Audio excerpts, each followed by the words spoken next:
Hello guys, ഇന്ന് നമ്മൾ എത്തിയിരിക്കുന്നത് ഒരു പൊന്മുടി വ്ളോഗുമായിട്ടാണ്. ഇന്ന് ഒരുപാട് പ്രത്യേകതയുള്ള ദിവസമാണ്. ഇപ്പോൾ ഇൻസ്റ്റ ഉപയോഗിക്കുന്ന എല്ലാവർക്കും അറിയാം, 22/6/2025 ആ ദിവസം പൊന്മുടിയിലുണ്ടായ പ്രത്യേകത. അതാണ് ഇന്ന് ഞാൻ നിങ്ങൾക്ക് ഈ വ്ളോഗിലൂടെ കാണിക്കാൻ പോകുന്നത്. നമ്മളെ രണ്ടുപേരെയും സംബന്ധിച്ചിടത്തോളം നമുക്കിന്ന് വളരെ സ്പെഷ്യൽ ആയിട്ടൊരു ദിവസമാണ്. ഈ ഒരു ദിവസം നമ്മൾ കല്യാണം കഴിഞ്ഞിട്ട് 6 മാസം പൂർത്തീകരിക്കുകയാണ്. അങ്ങനെ ഹാഫ് ഇയർ ആനിവേഴ്സറി ആഘോഷിക്കാനാണ് നമ്മൾ പോയത്. പോയ ദിവസം ഒരു കാരണവശാലും നമുക്ക് റിഗ്രറ്റ് ചെയ്യേണ്ടി വരത്തില്ല. അത്രയ്ക്ക് മനോഹരമായ ഒരു ദിവസമായിരുന്നു. ഒന്നും പറയാനില്ല, ഇതിലും മികച്ചത് എന്ന് പറയാനായിട്ട് ഒന്നുമില്ല. എൻ്റെ ഒരു ആഗ്രഹമായിരുന്നു ഇവിടുത്തെ 22 അല്ലെങ്കിൽ 21 ഹെയർ പിന്ന് എനിക്ക് തന്നെ ഡ്രൈവ് ചെയ്യണമെന്നുള്ളത്. ആ ആഗ്രഹം ഞാൻ സാധിച്ചു. പലരും എന്നോട് പറഞ്ഞു ഭയങ്കരമായിട്ട് വോമിറ്റ് ചെയ്യാൻ തോന്നും, തല കറങ്ങും, അങ്ങനെയൊക്കെ. പക്ഷെ നമ്മൾ ഡ്രൈവ് ചെയ്യുകയാണെന്നുണ്ടെങ്കിൽ അങ്ങനെ ഒന്നും ഉണ്ടാവില്ല എന്നുള്ളതാണ് എനിക്ക് തോന്നിയ ഒരു കാര്യം. പിന്നെ ഒരുപാട് തവണ ഞാൻ വിചാരിച്ചു പൊന്മുടി പോണം. അപ്പം എൻ്റെ വീട്ടുകാർ സഹിതം എല്ലാവരും പറഞ്ഞു അവിടെ എന്തിരിക്കുന്നു കാണാൻ. അങ്ങനെ തിരുവനന്തപുരത്ത് ഉണ്ടായിട്ട് പോലും ഞാൻ ഇതുവരെയും പൊന്മുടി പോയിട്ടില്ല. ഫസ്റ്റ് ടൈമാണ് ഞാൻ പൊന്മുടി കാണുന്നത്. താണ്ടോടൻ ഒത്തിരി വട്ടം പോയിട്ടുണ്ട്, ഞാൻ ഫസ്റ്റ് ടൈമാണ്. അതിൻ്റെ ഒരു എക്സൈറ്റ്മെൻ്റ് ഉണ്ടായിരുന്നു. അതിനേക്കാൾ ഉപരി ബർത്ത്ഡേക്ക് എനിക്ക് ആഘോഷം എന്ന ഹുഡി ഇട്ടാണ് ഞങ്ങൾ പോയത്. അപ്പോൾ പുതിയ ഡ്രസ്സൊക്കെ ഇട്ട് പോകുമ്പോൾ ഒരു പുതിയ നമ്മൾ ഡ്രസ്സൊക്കെ ഇട്ട് സ്കൂളിൽ പോകുന്ന ആ ഒരു ത്രില്ലില്ലേ, അതും കൂടെ ഉണ്ട് എനിക്ക്. അങ്ങനെ എല്ലാം കൊണ്ടും വളരെ മനോഹരമായൊരു ദിവസമായിരുന്നു അന്ന്. അവിടുത്തെ വിശേഷങ്ങൾ പറയാനാണ് ഇന്ന് ഞാൻ വന്നിരിക്കുന്നത്. ഈ ഒരു പൊന്മുടി ഞാൻ വ്ളോഗിലും ഫോട്ടോസിലും ഒക്കെ കണ്ടപ്പോൾ ഞാൻ വിചാരിച്ചു പച്ച പരവതാനി വിരിച്ച നല്ല മലകൾ, ഹായ് എന്ത് രസം, എന്ത് ഭംഗി. ഈ പുല്ല് വളർന്ന് പന്തലിച്ച് നിൽക്കുന്നത് ഓരോ കല്ലിൻ്റെ മുകളിലാണ് എന്നുള്ള കാര്യം എനിക്കറിയില്ലായിരുന്നു. അവിടെ ചെന്നപ്പോഴാണ് ഈ കല്ലിൻ്റെ ഇടയിൽ കൂടെ വേണം നമ്മൾ നടന്ന് മുകളിലെത്താൻ എന്ന് ഞാൻ ആ സത്യം അവിടെ തിരിച്ചറിഞ്ഞു. പക്ഷേ കാഴ്ചയുടെ കാര്യത്തിൽ എനിക്ക് ഒന്നും പറയാനില്ല. കോടമഞ്ഞ് വന്നിട്ട് അതങ്ങ് പോകുമ്പോൾ ഉള്ള ഒരു സീനറി, എനിക്കതിന് വാക്കുകളില്ല പറയാൻ. ഒട്ടും മയ്യാഞ്ഞിട്ട് പോലും ഞാൻ പിന്നും വീണ്ടും താഴോട്ട് ഇറങ്ങി പോയി. അങ്ങനെ അതിവിദഗ്ധമായി ഞാനും അതുപോലെ സാൻഡുവേട്ടനും പതിയെ താഴോട്ടെത്തി. ഓരോ പാറയിലും ഓരോ കപ്പിൾസ് കൈയടക്കിയതുകൊണ്ട് നമുക്കിരിക്കാനുള്ള പാറ അങ്ങനെ നമ്മളും കണ്ടെത്തി. അങ്ങനെ വിജനതയിൽ കണ്ണും നട്ട് ഒറ്റയ്ക്ക് ഇങ്ങനെ ഒരു പാറയിൽ ഇരിക്കാൻ നല്ല രസമുണ്ടായിരുന്നു. കാറ്റ്, കോടൽമഞ്ഞ്, അങ്ങനെ നല്ലൊരു ക്ലൈമറ്റ് ആയിരുന്നു. ഒരു തവണയെങ്കിലും എല്ലാവരും പോകണം എന്ന് ഞാൻ സജസ്റ്റ് ചെയ്യുന്ന ഒരു സ്ഥലം തന്നെയാണ് പൊന്മുടി. എനിക്ക് വളരെയധികം ഇഷ്ടപ്പെട്ടു. കപ്പിൾസായിട്ട് പോകുന്നവരെയും കുറച്ചുകൂടെ നല്ലത്, കാരണം അതിനെ പറ്റി നല്ലൊരു ക്ലൈമറ്റാണ് അവിടെ ഉള്ളത്. ആ ഒരു മഞ്ഞ് മാറുമ്പോഴേക്കുള്ള ആ ഒരു കാഴ്ച, അതുമായിരുന്നു എനിക്ക് ഏറ്റവും ഇഷ്ടപ്പെട്ടത്. മഞ്ഞ് മൂടി കൊടുക്കുമ്പോൾ അങ്ങനെ ഒരു സ്ഥലം ഉണ്ടോ എന്ന് പോലും നമുക്ക് കാണില്ല. മഞ്ഞങ്ങ് മാറിക്കഴിയുമ്പോൾ സൂപ്പർ, നല്ല രസമുണ്ടായിരുന്നു. നല്ലൊരു എന്താ പറയുക, വളരെയധികം സന്തോഷവും സമാധാനവും ഒക്കെ തോന്നുന്ന നല്ല സ്ഥലമായിരുന്നു. അങ്ങനെ ഒരു ക്ലൈമറ്റിൽ കുറച്ച് റൊമാൻറ്റിക്കൊക്കെ ആവാം. മലയുടെ മുകളിൽ നിന്ന് നോക്കുമ്പോൾ കാണുന്ന വ്യൂ ആണ് ഇപ്പോൾ കാണുന്നത്. നീലാകാശം പച്ചക്കടൽ ചുമന്ന ഭൂമി എന്നതുപോലെ ഇവിടെ വെള്ളാകാശം പച്ചക്കടൽ മാത്രം, ഇടയ്ക്ക് കുറച്ച് പാറക്കല്ല്.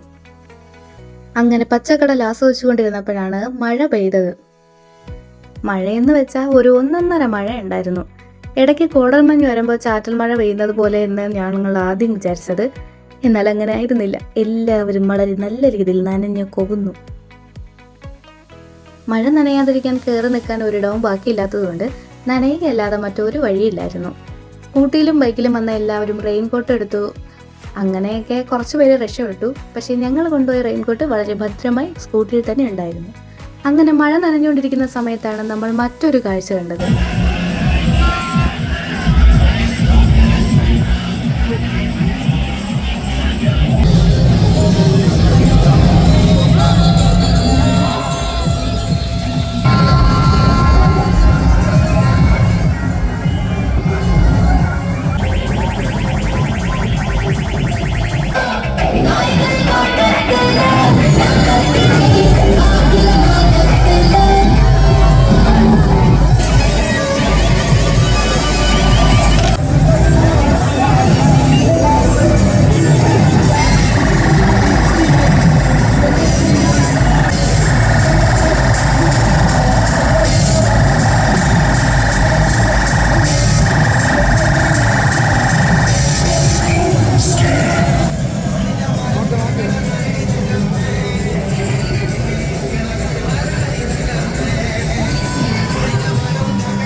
കുറച്ചു നേരം ആ ഡാൻസ് ഒക്കെ ആസ്വദിച്ചതിന് ശേഷം ഞങ്ങൾ രണ്ടുപേരും പതിയെ ഒന്ന് നടന്നു.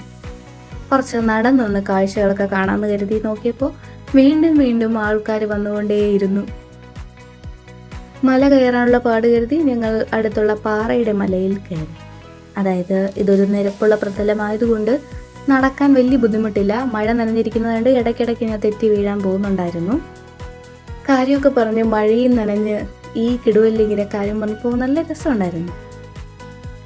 തമ്മി പരസ്പരം ആരെയും കാണാൻ പറ്റാത്ത രീതിയിൽ അത്രയും കോടമഞ്ഞായിരുന്നു.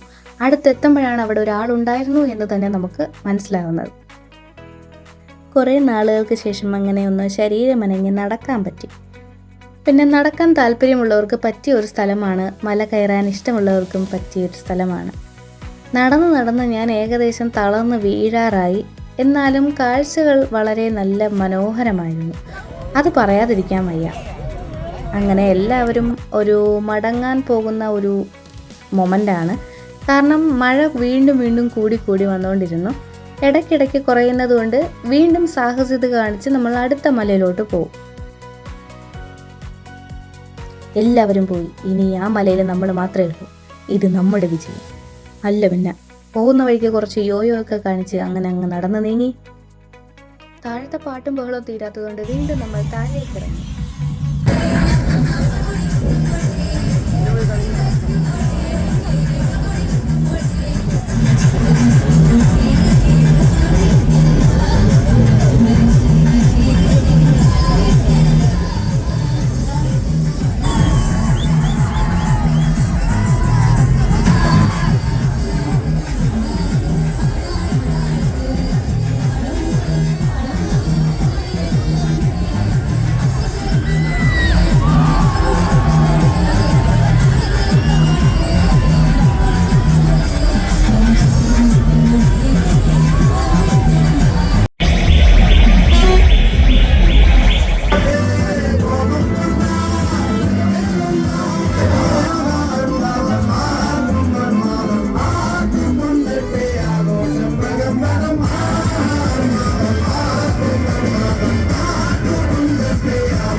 ഡാൻസ് ഒക്കെ കണ്ടു കഴിഞ്ഞപ്പോൾ ചെറുതായിട്ടൊന്ന് വിശപ്പ് തുടങ്ങിയിട്ടുണ്ട്. കാരണം സമയം 1 മണി 2 മണി കഴിഞ്ഞു.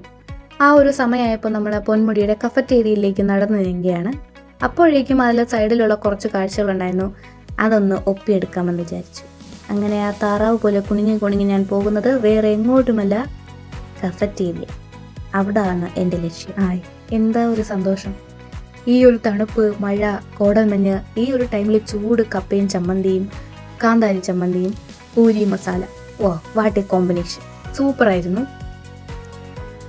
അതിനുശേഷം വീണ്ടും മഴ നനഞ്ഞ് ഞങ്ങൾ രണ്ടുപേരും വീണ്ടും നടക്കുകയാണ്. അവിടെ എല്ലാവരും ഇതുപോലെ തന്നെയാണ്. അയ്യോ മഴയെന്ന് കരുതി വേറെ എങ്ങും കയറി നിൽക്കുന്നില്ല, അല്ലെങ്കിൽ ഒരു അസ്വസ്ഥത, അങ്ങനെയുള്ളൊരു സംഭവമേ അവിടെ ഇല്ലായിരുന്നു. മഴയെങ്കിൽ മഴ, നടക്കുമ്പോൾ അതും നനഞ്ഞ് അങ്ങ് നടക്കുകയാണ്. അങ്ങനെ ഒരുപാട് വണ്ടിക്കിടയിൽ നമ്മുടെ സ്കൂട്ടി കണ്ടുപിടിച്ചിരിക്കുകയാണ് അതിവിദഗ്ധമായി. നേരെ ഇനി വീട്ടിലേക്കാണ് പോകുന്നത്.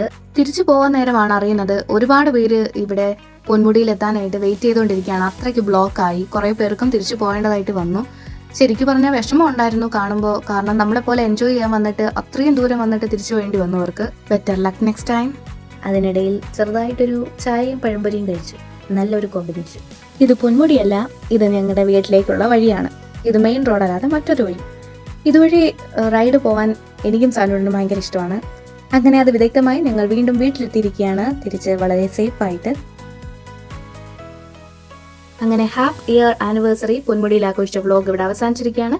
ഇനി അടുത്ത വ്ലോഗിലൂടെ വീണ്ടും കാണാം. Please like, subscribe.